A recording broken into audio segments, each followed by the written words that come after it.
ED इस देश की सबसे प्राइम इन्वेस्टिगेशन एजेंसीज में से एक सोच करके बनाई गई थी।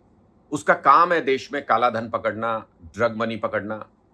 लेकिन आज के दिन ईडी की क्रेडिबिलिटी जीरो से भी नीचे जा चुकी है।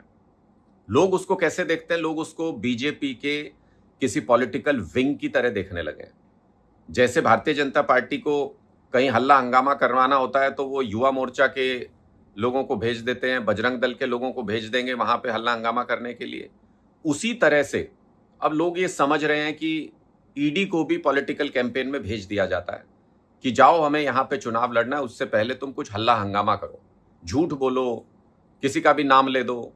ये सब आज के दिन में ईडी कर रही है, जिसका काम था देश में काले धन को पकड़ना, जिसका काम था देश में ड्रग मनी को पकड़ना। मैं ऐसा क्यों कह रहा हूं? आप सबको पता है कि कल मोहाली में ईडी की रेड हुई, कुछ बिल्डर्स के ऊपर, कुछ रियल एस्टेट डेवलपर्स के ऊपर।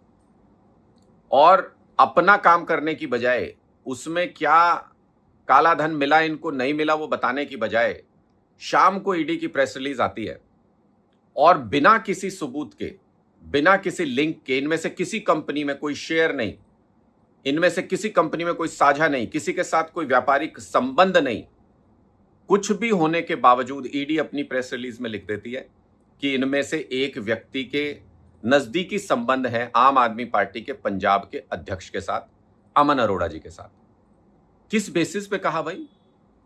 ईडी कब से बिना जांच के, बिना केस के अपनी प्रेस रिलीज में पॉलिटिकल लोगों के नाम लेने लगी और ये लिख करके कि आम आदमी पार्टी के प्रदेश अध्यक्ष के नजदीकी व्यक्ति है ये।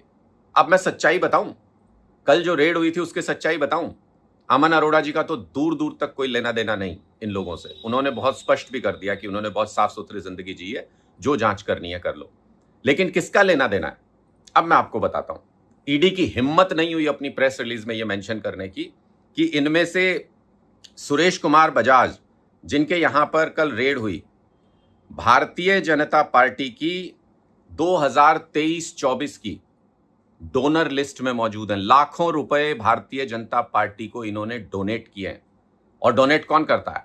जिसका नजदीकी संबंध होता है, जो नेताओं के नजदीक होता है, वो इतने बड़े अमाउंट पार्टियों को डोनेट करता है।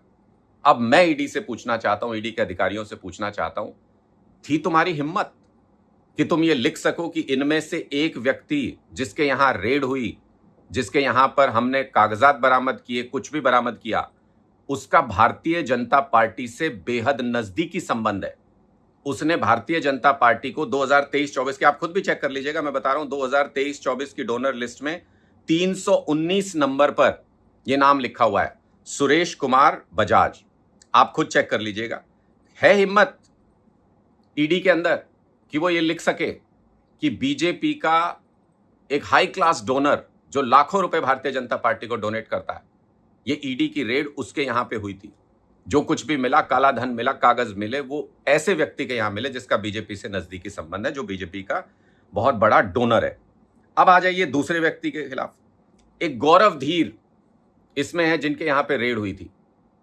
ईडी के अंदर हिम्मत है ये बताने की कि चंडीगढ़ कॉरपोरेशन, म्युनिसिपल कॉरपोरेशन ने मार्च 2026 के अंदर की नोट स्पीकर के तौर पर मंच पर बुलाया था इस व्यक्ति को, गौरव धीर को।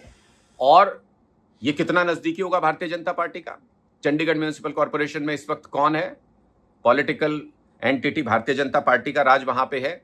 ये रही वो अर्बन इनोवेशन समिट जिसके अंदर गौरव धीर को बुलाया गया था। और कौन बुलाया गया था इसी समिट के अंदर? पंजाब के गवर्नर गुलाब चंद कटारिया जी। इसके साथ स्टेज शेयर की गौरव धीर ने। मैं ईडी को चुनौती देता हूं, है उनके अंदर हिम्मत प्रेस रिलीज जारी करके और ये कहें कि गुलाब चंद कटारिया जी से नजदीकी संबंध है गौरव धीर के, जिसके ऊपर कल ईडी की रेड हुई थी? हिम्मत नहीं है। क्यों? क्योंकि ईडी भारतीय जनता पार्टी की एक पॉलिटिकल विंग बन चुकी है। क्योंकि ईडी, बजरंग दल, बीजेपी युवा मोर्चा, इनमें कोई खास अंतर नहीं है।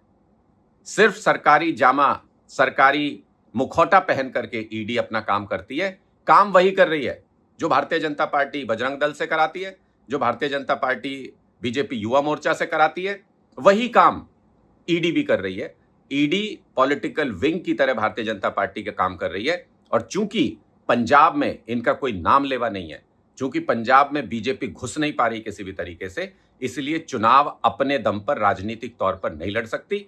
हो हल्ला करने के लिए ईडी को पंजाब में भेजा जा रहा है और हमारे नेताओं का बिना किसी सिर पैर के, बिना किसी लिंक के, वो प्रेस रिलीज में बताते ना कि कितना अमन अरोड़ा जी का इन कंपनी में शेयर है जहां पे तुमने रेड की है, या कितना काला धन अमन अरोड़ा जी के किसी उसके आप जगह से आपको बरामद हुआ। लेकिन ना, लिख दिया बस ऐसे ही एबीसी फलां व्यक्ति से, फलां व्यक्ति के नजदीकी संबंध है, नाम लिखना था क्योंकि प्रेस रिलीज के अंदर।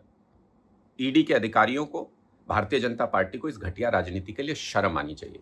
और अगर हिम्मत हो, मैंने 2 आपके सामने उदाहरण दिए, बाकियों के भी निकालेंगे तो सबके निकल आएंगे, क्योंकि हर काले धन वाले का नजदीकी संबंध बीजेपी वालों से है। इसलिए अगर हिम्मत हो तो एक प्रेस रिलीज जारी करके ईडी ये बताए कि 2 लोग जिनके ऊपर कल रेड हुई, उनके गुलाब चंद कटारिया जी के साथ एक व्यक्ति गौरव धीर उसमें से स्टेज शेयर कर रहा था और दूसरा व्यक्ति सुरेश कुमार बजाज, वो डोनर है भारतीय जनता पार्टी का, लाखों रुपए डोनेट करता है भारतीय जनता पार्टी को। अगर हिम्मत है तो ईडी ये बात बताए।